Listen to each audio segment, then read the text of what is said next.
Hi everyone, you're watching VGO40 and this is VGO Girl, and today we are taking a look at the ScarletWolf Lare dungeon, and this is in Overlord mode, and this is World of Kings. And so I'm just doing Overlord 1 to show how the dungeon is run. But the one change right off the bat, besides skipping a bunch of the mobs here at the beginning, you'll notice that there's the purple puddles. I did not see purple puddles in the regular dungeon or the adventure dungeon, so just kind of watch out for that. Now we're going to skip through some of this beginning part. Okay, taking a look at the first boss, there's some basic things, these share damage sections, avoiding AoE circles, killing ads. If you saw the adventure version of the video, or if you've run this for dungeon in adventure mode, it's very similar.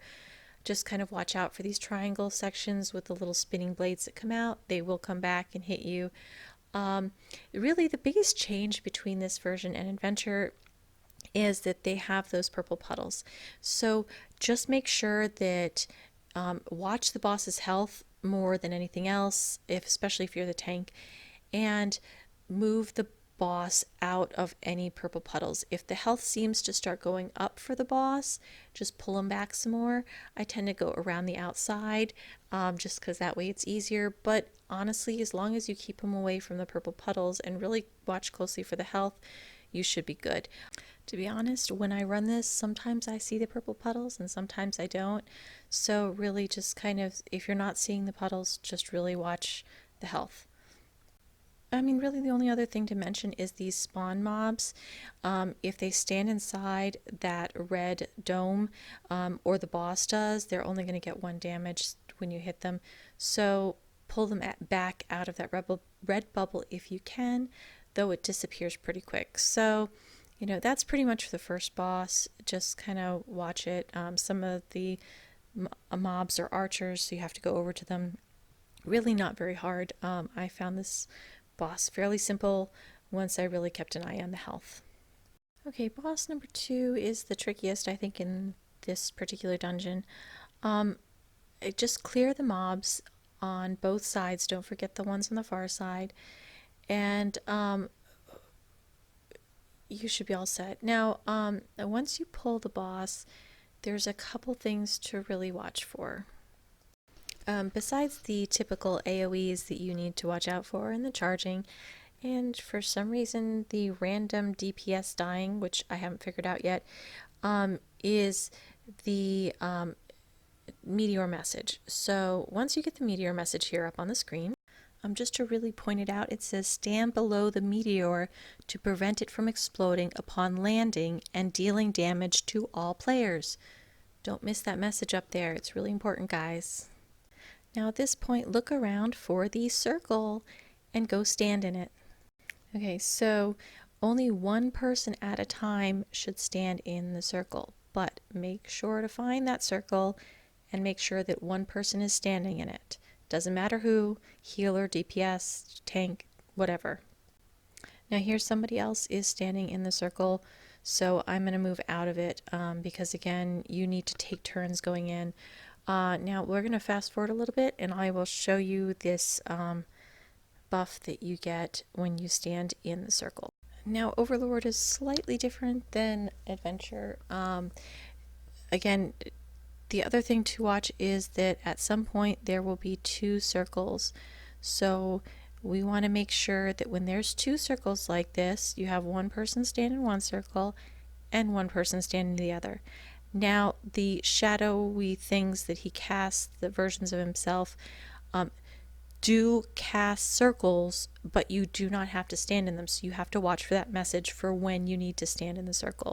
Okay, so this last circle that's gonna show up, I'm going to stand in, and I want to show you the buff that you get, or debuff that you get, and it is a burned one, and as soon as the meteor drops I will get it. Okay, so the message here is I've been burnt.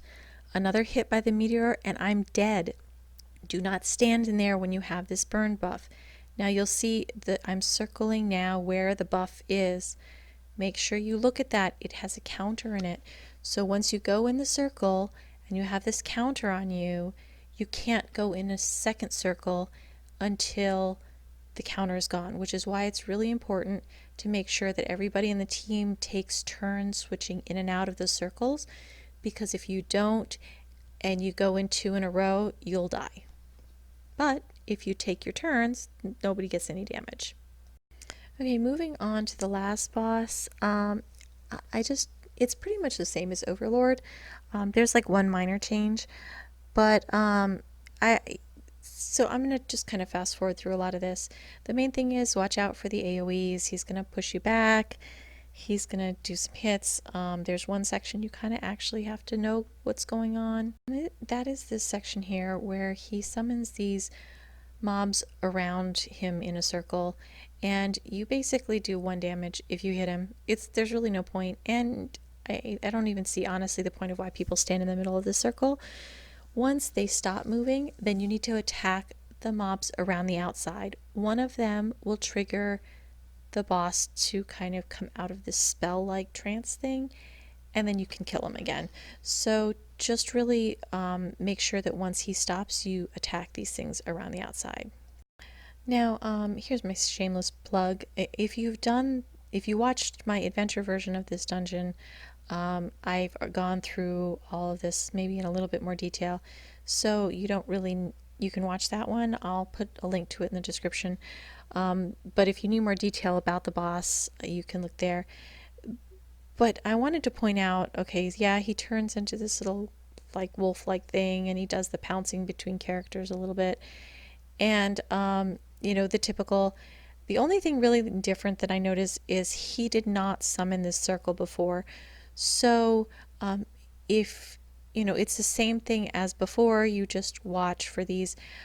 This one I wanted to point out a little bit more, only because you have to keep going around the circle and killing these little mobs until you hit the right one. That's the trigger. And in this particular case, we went around and we killed a bunch of them, and they did not stop the spell. And it does do a lot of damage to you guys if you don't get that trigger right away.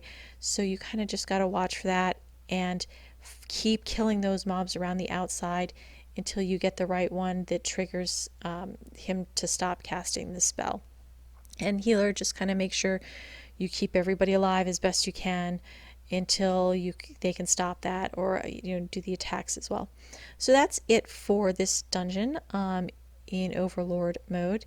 If you have any questions, feel free to leave comments, and I'll try to help as best I can. But you're watching VGO Girl, and this is VGO 40. And if you found this helpful, please take a moment to like and subscribe, and we will see you next time in World of Kings.